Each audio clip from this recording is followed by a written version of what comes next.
Welcome to Super Movie Brothers. Let's start the show. This is a podcast on the Podfix Network. You can check out more shows like it at podfixnetwork.com.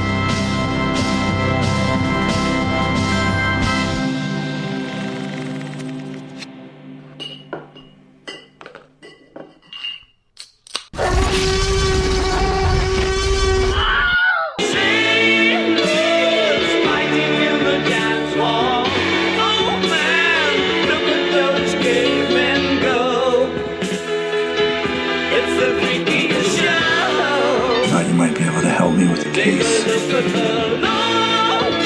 Any idea where I could find him? I think you found him. If this gets out, we've bought ourselves a war. You're a cop. I had your job once. Things were simpler then. What do you want? I want to ask you some questions. We were being hunted. By who? They know you're here. The future of the species is finally unearthed. Welcome to Super Movie Brothers, super premium mini-sode of Blade Runner 2049. Oh yeah. So we're doing our review of Blade Runner 2049. This is like me and Jay's one of our most anticipated films of the year. I'd say we talked a lot about this film throughout the year. I made sure that for the intro music, I gave it something I truly loved. I thought was just weird and alt rock and just off enough to fit the offness of this entire franchise. Really now. Sure. Yeah. So I went with David Bowie. And you know, lyrically, it syncs up quite well. It does. Right. Yeah. Yeah. So if you didn't pick up on the lyrics, go back and take a listen. Look at those cavemen go. What a freakiest show. The lawman. Look at the lawman beating up the wrong guy. Don't kill, please. Anyway. Spoilers.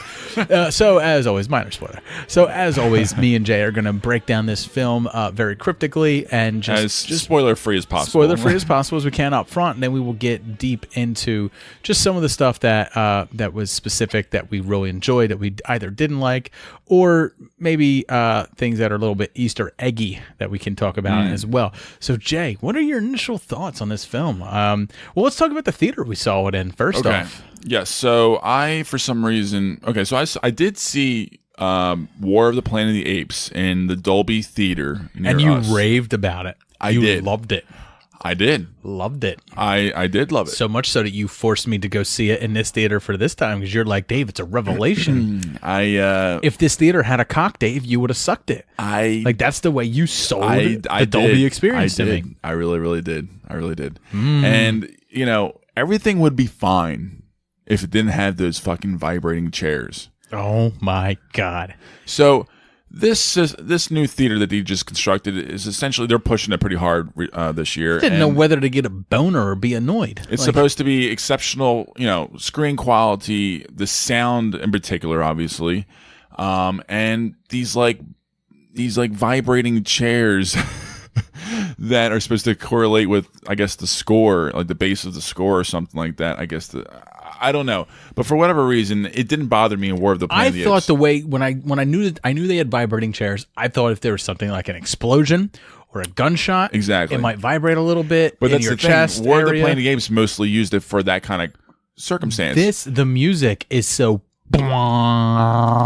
That's Han Solo for you. Or no, I'm sorry, Hans Zimmer. Hans Zimmer for you. And the whole opening of the movie was an overplay of that bass of drop him of Gosling, Officer K driving. It's all bass drop. Hans Zimmer's all bass drop. Just driving. You know, he's just in his his spinner, and you just get so much of that in the opening. Your chair is literally vibrating for like almost a minute straight. It was ridiculous. And Dave looks at me, he's like, what the fuck is going on here? Like I literally like, and I'm like, dude, I'm sorry, this is bothering me too. Like I kept had no leaning idea what was going forward on. to scratch my back because the vibration was like making my back itch and stuff like that. And I was just like, this is it. Like it was so bad. Blade Runner gave me crabs, everybody. It was too much. I was displeased with the theater experience overall. Yes, but let me quickly say, I actually saw it twice, Dave. I saw it the next day, believe it or not. Okay. In regular format, 2D. The first things that I noticed was, one, the screen was much darker.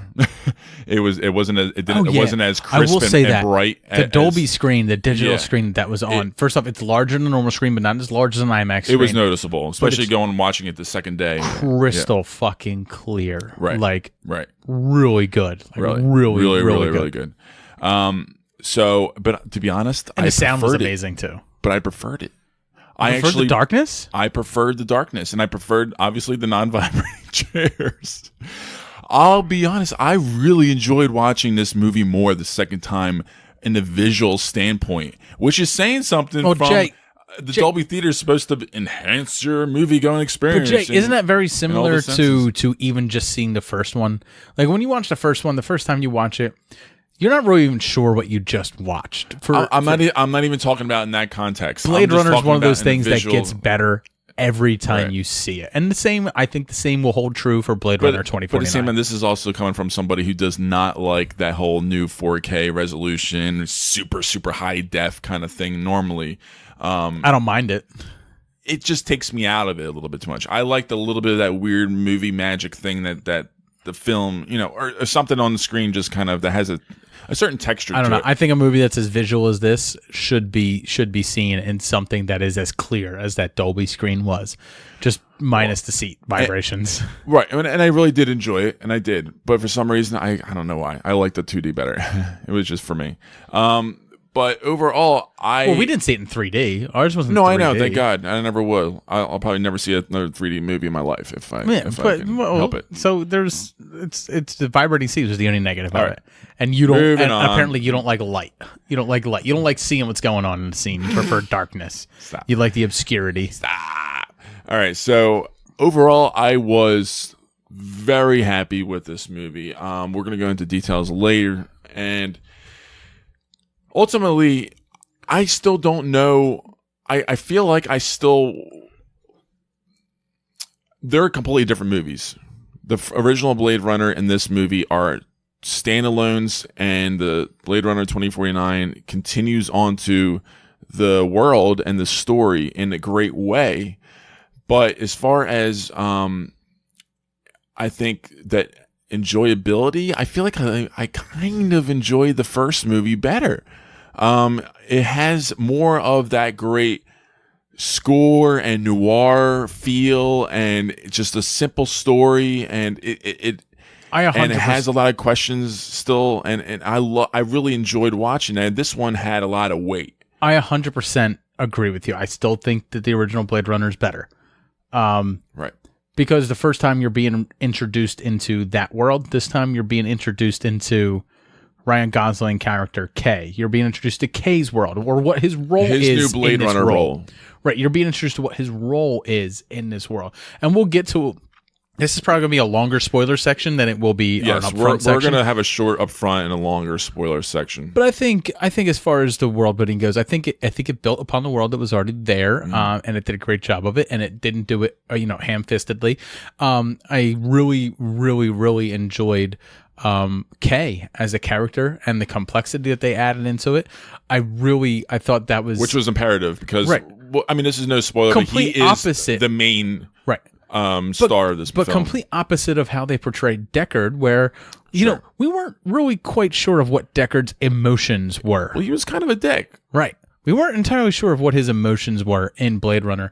For Kay, it's the complete opposite, you know? You pretty much know right away. We're kind of watching him, I can't spoil it, but yeah, you kind of get a feeling for where he is mentally in this world. Where Deckard, it was almost like a revelation for him, like, you know, where he was in this world. Like he stumbles into this world. They're both stories of like sort of like an intellectual awakening, but it happens differently for both characters. So I really enjoyed that first and foremost. But as far as like everything else goes, as far as a lot of the supporting cast, I wasn't terribly impressed with a lot of the supporting cast. Jared Leto is a complete performance aside, he's barely in this movie. Oh yeah. Barely in it. And even what he does, it's fine. I mean, it's just fine. It's subtle enough. It's effective enough. It's weird enough. It's fine. Harrison Ford, I thought, delivered a great performance. This is the best. I was good at it. This is the best performance I've seen from him in a very long time. I was good at it. I'm gonna punch you in the face. But also, I actually really, there's this one female character who is called Love, and I thought she really opposite. I thought really? I thought Joy was better than Love. Did you? I mean, I really like Joy. You are catching that, right? Right. I am. Joy. I know. And Love. Yes. And their dual roles, complete opposite role. I know. We can't get into spoilers about it, but there's I really names have meaning. I really enjoyed both of them, and I thought they did a great job. But for some reason, the Love character really popped for me. I really enjoyed Joy, and I remember towards the end there was a little bit of Joy that I had to explain to you. Not that you. I think it was just something that you missed. Not that you didn't understand it. You understood it, but you just missed it. You have to bring this up in the spoiler section because I don't remember this. But yeah, it's we're talking about characters and we can't really talk. I know it's so hard because we can't talk about what each of these characters means to the character without spoiling what the character is. I mean, visually, Roger Deakins was the cinematographer for this film, and he is a Sherlock possible win for an Oscar, I think, for this movie. But more than that, so much. I think the art direction and the production design was really the standout. Everything that was going on the screen was a blowjob for your eyes. It was incredible. Yeah. And obviously, our leader, Denis Villeneuve, was just at the helm putting his team together to make this film because he didn't want anybody else to fuck it up. How much did he... I love that quote. I feel like just watching this, I was like, he loved Blade Runner, right? Like, he absolutely loved Blade Runner. He adored it. It's really the movie that kind of put him into cinema, It's amazing. It shows. It really shows. Yeah, it does. It does show throughout. God, it's so hard to talk about. But Ryan Gosling gives a performance that I akin to his performance in Drive. It's very similar. Put it this way, it's tailor-made for him. Right. But it's definitely... Because he can do this kind of acting style. It's definitely different than Deckard's performance. There's a reason for it, but it's different than Deckard's performance. Because, and I pointed to the scene in the original Blade Runner where Deckard is eating, he's and he has that smile, he smiles. Right. You never see a smile on Kay's face. No. And if it does, it graces it briefly. And then it's tucked away immediately. Yeah. It's... two completely different characters, just same job title, and the thing, I enjoyed the mystery of this film. This film sets up such a good mystery. Sure. And even 35 years later, And it's not like a whodunit type mystery, but just the way it unravels is so well done. Lots of layers into this film, right. and different things with characters. Every time you watch this movie, you are going to find something different in it. You'll find something new visually. You'll find something new character-wise. You'll find some piece of that mystery puzzle before it actually happens later on, and you'll see how well. I think this movie was so well made. It was just well made, right. From script to visuals to actors and portrayals of character. The only thing I really didn't like I was just going to get into that. What are your drawbacks? Because I have some. You said Harrison Ford. You thought it was one of his best performances. I thought Harrison Ford, for towards the end of the film, not so much his introduction to the film, but towards the end of the film, I didn't really buy it much. I wasn't too impressed with him after too long with him. You know what I mean? Like, with the more time I spent with him, the more time I kind of felt like he... I was on board the whole time. I can't get into specifics. It's so hard. I know. No. I disagree. I thought from beginning to end he was spot on. There's a specific scene I didn't like with him, and I'll get into it later. But it does involve... It does involve holographics and Right. Yeah. Well, it sucks. But no, I was not 100% sold on Harrison Ford in this film. I mean, I knew we had to get him in it. I knew we had to get there. We obviously we just don't. Maybe we don't spend enough time with him. I'll say that. Maybe we don't spend enough time with him for me to get. I can see that. Because I will say this: as much as he's in the marketing for this film, and as much as his character means to this story and the story that came before it, he is not in it as much as you would think. The final act, pretty much, and that's it. Third act, exactly. So for me, but that's not But that's not to say that I'm disappointed that Deckard wasn't in the film more. I'm disappointed still in some of the performance level of Harrison Ford. So or script, performance or script. Nah, performance. Okay. Performance. For me, there was two sequences that I thought were overly long of Officer K just walking, where we all kind of knew what he was walking to find or discover, but took way too long to get there. Because he was already walking slowly, but the fact that they held it for a very long time and they kept on going, cut for like different walking periods to this certain things where like they should have shortened that considerably. It's a bloated ass runtime. It is bloated. Fucking bloated. At least 10 minutes should have been cut. Jay, could have easily been cut. Every flying sequence in the spinner is 10 minutes. It is way too long. And this is coming from somebody who really appreciates a filmmaker who takes his time. You like when they set up a scene. You like that. I love a camera just kind of holds onto a scene. There's not a lot of cuts. I am a huge fan on that. It is bloated. It's bloated. And that is pretty much my major only gripe of this. And runtime can scare people away from going to the theater. Yeah, but look at Avatar. Look at there's that film was bloated too. There's some. Oh, I know. I mean, well, I don't want to get into far more so than this to Avatar, but I'm just saying as far as runtime, that doesn't always mean people aren't going to go to see the film. I think more than anything, it just might turn away some people or might put some people to sleep who are not already invested into this property. That's what I'm worried about. Another negative is I feel like a lot of what Jared Leto was in this film is explained in a paragraph write-up in the beginning of the film. Yeah, they didn't have enough they written to make him. You didn't understand his character well enough. Nope. Put it that way. Nope. You do understand his character by the end, but you don't grow with him. He's just kind of there. He is this. Right. You know what I mean? There's no development of him. This is what he is. There's no villain weight. Exactly. No, he's just there.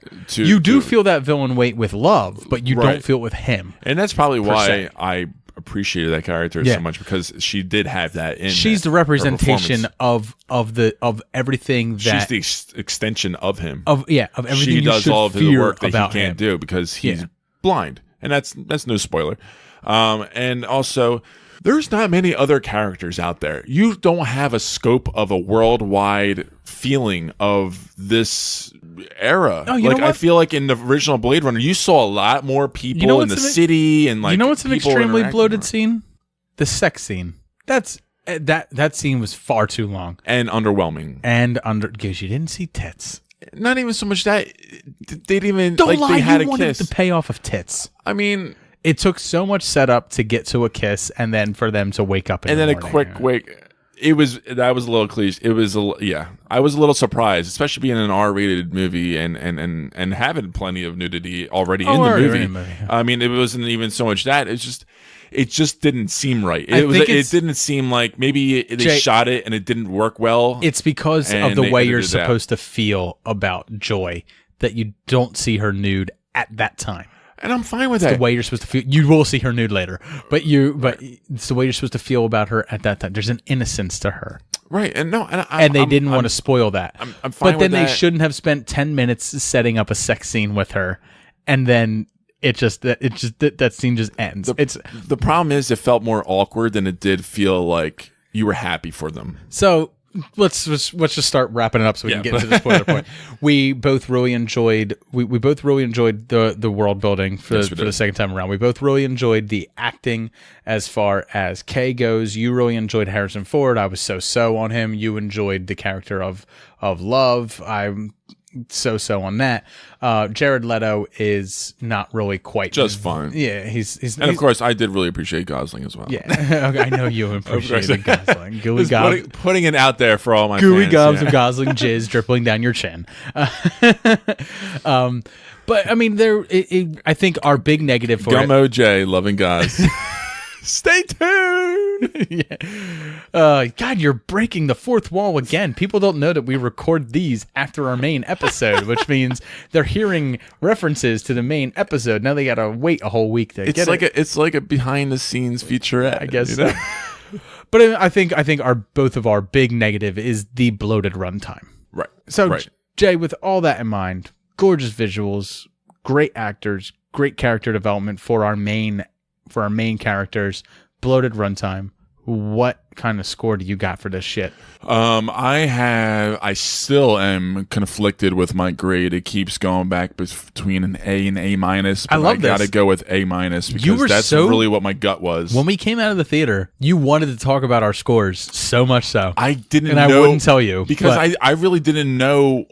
I had to marinate. I had to digest it. I knew I was going to try and watch it a second time, and the second time did help help me score the film. I felt like I really had to grade this in a critical way. I knew what mine was the second I walked out of the theater. I knew what mine was. I knew what it was. Yeah, please, sure. It was an A. Great. Not an A minus. It was an A. Great. Really enjoyed my time with the film, and my negatives are so minor. I mean, the bloated runtime is really the only thing that kept it out of an A plus. Well, that's the thing that really the ability that made me tick it off was because of the runtime. So and if you're keeping score for Super Movie Brother Dave this year, I know there's only been 2 A's given out by me this year: War for the Planet of the Apes, and now Blade Runner 2049. It's everything I wanted it to be. There was another one. It was just as atmospheric. It was just as beautiful as the original. It's tough because it's not like I would say Blade Runner, the original, is an A plus, even though I enjoy that more than this. They're both A's to me. Right, and I think that's another reason why I gave it an A minus, because I would give Blade Runner an A. I also would not give that an A plus. But here's the difference between me and you. You've seen Blade Runner much later in life than I did. Yeah, I mean, I've seen it probably five times, maybe. I think the first time I saw it, I was 15. Okay. So I've now 31. Right. So I've had 15 years to grow with it. Well, quickly, actually. So how do you think this movie's going to hold up? Do you think it's going to have legs? Do you think it's going to get better in time? You're going to enjoy this more and more and repeat viewings? Yeah. Yeah, I think so too, because I did enjoy watching it. I think it's such a great companion piece that it really is. You could go watch Blade Runner Final Cut on Blu-ray, pop this in on Blu-ray right after it, and have you might have lost an entire not just afternoon and evening into your night, but still have a great viewing experience. That's one of the things. I didn't watch it with that mindset. Like you had saw Blade Runner about a week and a half before you watched this. Yeah, I think it was about almost a month. Yeah, I haven't watched Blade Runner in probably 3 months, and I didn't want to rewatch it before I went into this because I know Blade Runner pretty well, and I didn't want to make the comparison the whole time. I didn't want to go into Blade Runner 2049 making a comparison between 2049. Oh, you know what's a funny 2049 fact? Original Blade Runner. So I never watched the original, the voiceover, and I caught it was on like Sci-Fi Network or something like that. So I watched the last. Are you talking about the theatrical cut? Yes, I watched like the last 15 minutes. It was so weird. The movie actually added a little bit more of like that noir feel with the voiceover, which is what the studio wanted at the time, but not really what Ridley wanted. But I didn't like it, and you could tell Harrison didn't like it. He was not invested in this voiceover whatsoever. So I drove off in a fucking station wagon. But it was bizarre. I mean, because I saw Rachel right next to me, and I was just driving, and why am I fucking here, Ridley? Why am I fucking here? This is ridiculous. I gotta be on set for the fucking Revenge of the Jedi thing. What do you mean they changed the name? Return of the Jedi? Oh, Jesus Christ. Call Steven up. I want another indie movie now. I don't even fucking know.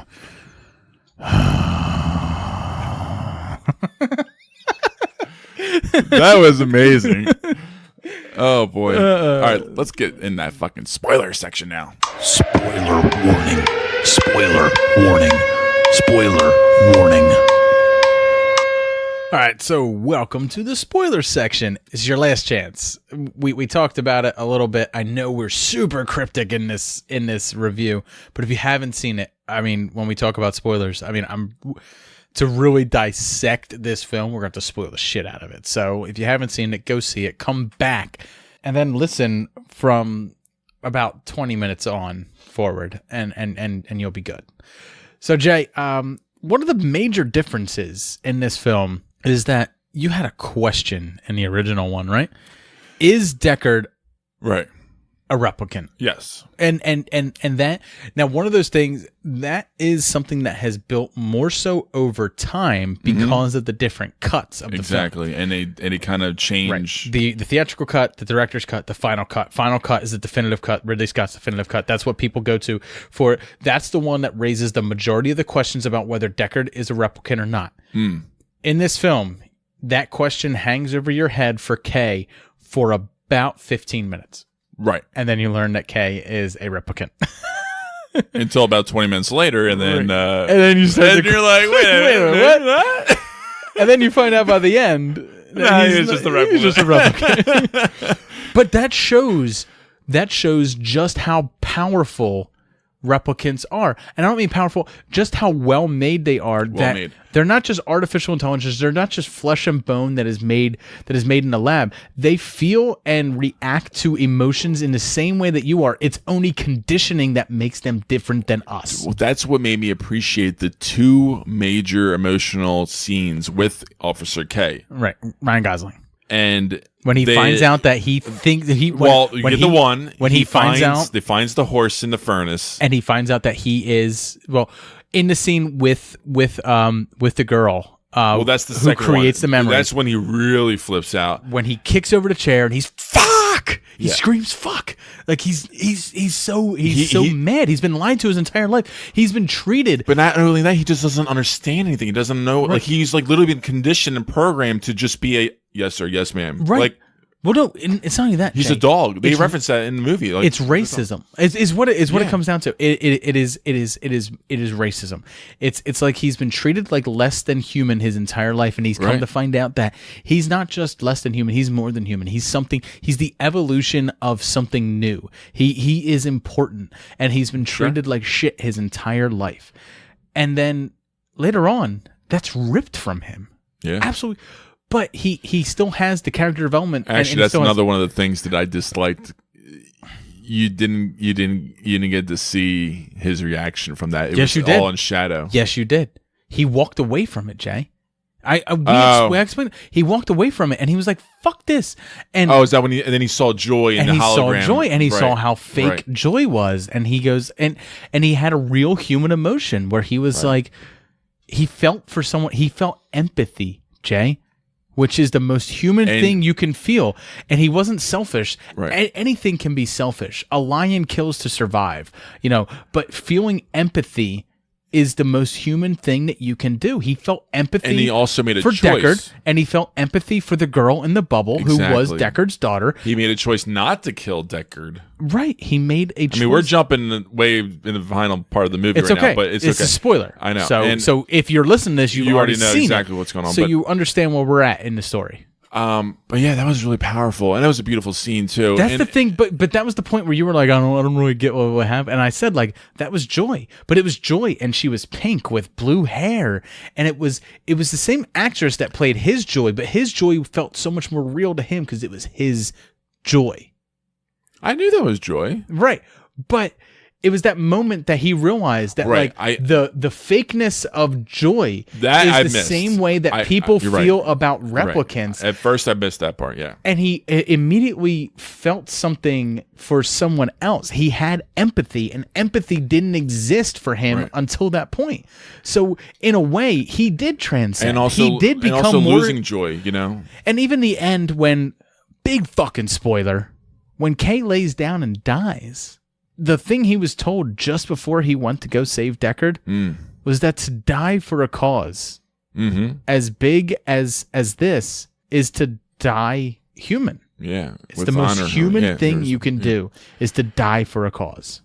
And that's the first time you see him smile, really, Dave. It is. Actually, 2 different times. A real smile. Like a real smile. Yeah. He fake smiled to people earlier on in the film. But that's the first time you really see him when he dies. And I think smiling. And I think that's when he realized he did his purpose, and he was pretty much, I think, knowing that he was dying, and he was happy. Yeah. And he was content, and he served his purpose, and he felt like he completed his job that he was meant to do.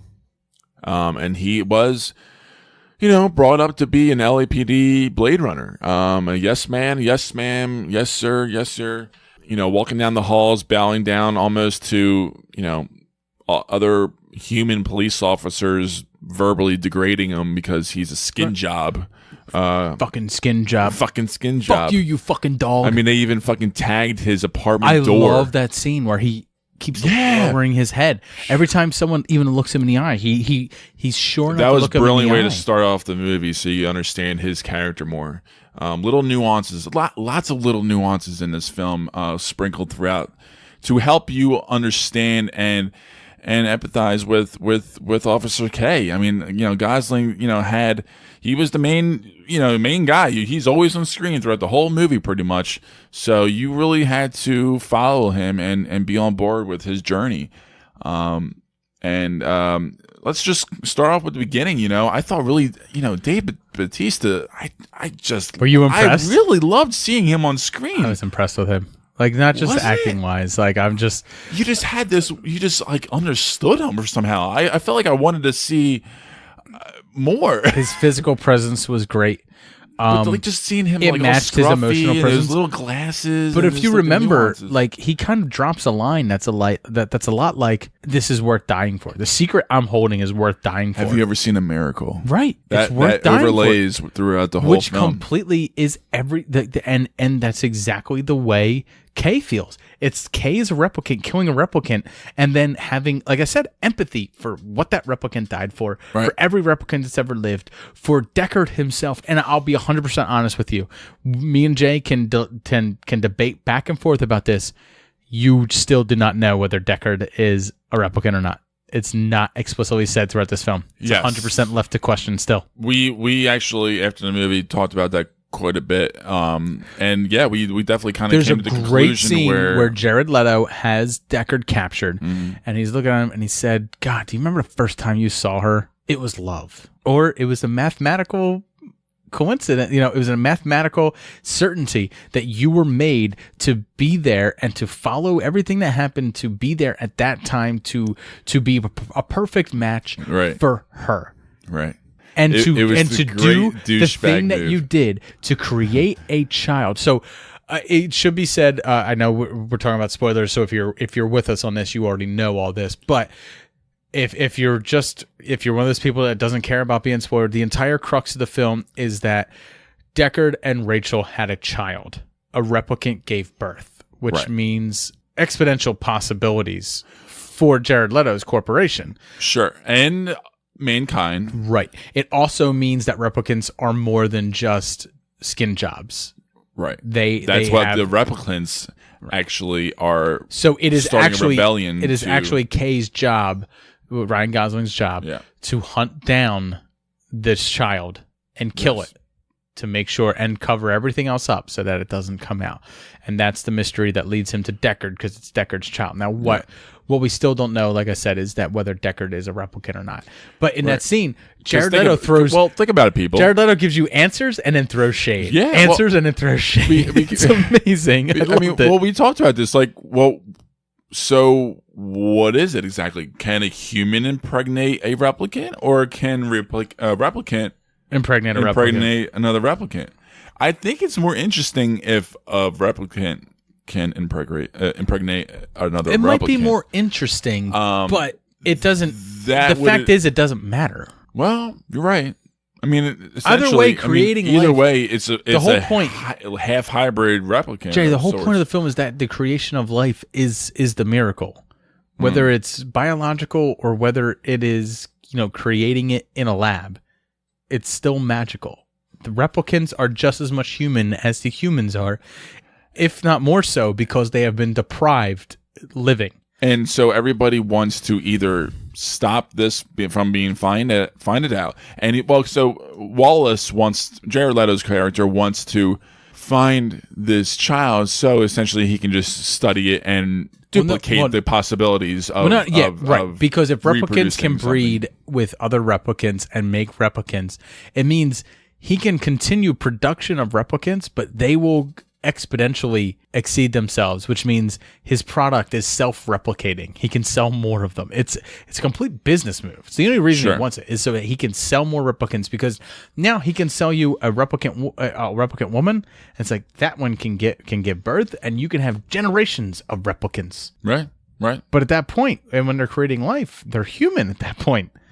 And we know that throughout the entire film, we're already going after replicants that have an exponential lifespan. Well, yes. I mean, so they did acknowledge the fact that there were some open-ended replicants. Right. Now, there weren't many, obviously, but most of them all had that 4-year lifespan. But Dave Bautista, Rachel, Dave Bautista, and then also possibly Deckard. We don't know. Are open-ended lifespan replicants. My gripe always was that the fact that Deckard never had the strength that other replicants had. But at the same time, if he was a different variation of a replicant, did he have... I'm still of the mind that Deckard is not a replicant. See, I always lean that way too, because of the fact that he just couldn't match up to other replicants. But then you'll always have the ending of the film where the only person who ever saw his dream... The unicorn thing. I know. It's his dream. It's been seen by others. Only he knows it. Same thing with Kay. Kay, the only person he ever told that dream to was Deckard's daughter, who was Bubble Girl. Now, replicant babies, when they're born, are not perfect. She suffered from an autoimmune deficiency. Or not. Or like I said, it was something that was made up. She was told to hide her. Yeah. It's so brilliant. This film's so fucking deep. It's really well. it really is. And hats off to Hampton Fincher to coming back and writing this script, and then this other screenwriter polishing up. I forget his name right now. They did a brilliant job. They really, really did a great job, and I give them a lot of kudos to doing that, because this is a really hard movie to follow up. It asks a lot of questions about humanity, about society, and about just and to continue and answer some things, but also dance around things and ask more questions. Right. It made sure that it didn't spoil the original one's mystery. Because to spoil the original one's mystery would spoil the original movie. Sure. And ruin the movie almost to some people. So they didn't. And they did it so well. They created their own mystery. I believe me. I mean, I really appreciate that. They created several mysteries, solved 2 of them, left another one completely open-ended. It's amazing. It's so well done. So me and Jay are going to end here. We could talk forever about it, but we're already running well close to 40 minutes at this point. So I just want to leave it open-ended to everybody else. Jay gave it an A-. I gave it an A. Yes. So I gave it an A- overall. It was a really difficult one for me to grade because I really loved it. And Not for me. I walked out, loved every minute of everything I watched. But I knew that the bloated runtime was the one thing that was going to keep me away from giving it a complete A+. But however, I want everyone to reach out to us on Twitter who has seen Blade Runner 2049. Yes, please. I want to know your thoughts on it. Have a discussion with us. reach out to us at Super Movie Pod on Twitter. You can also reach out to Jay. He runs our Facebook. That is Super Movie Bros Podcast on there. Make sure that you check out the full episode this week, episode 62. You can find us anywhere you can find podcasts. We can be found also at www.supermoviebrospodcast@podbean.com. And then we are part of a network. As always, several other of our network bros have reviewed this movie. I know Epic Film Guys has his review up right now, so make sure you check it out. It's on his Twitter feed. You can check him out at Epic Film Guys on there. And then I believe Wes has also seen this film, so he might have something out there for it as well. Wes is from at Via VHS Podcast. So I want to thank everybody for listening. Have a great night. Cheers. Cheers.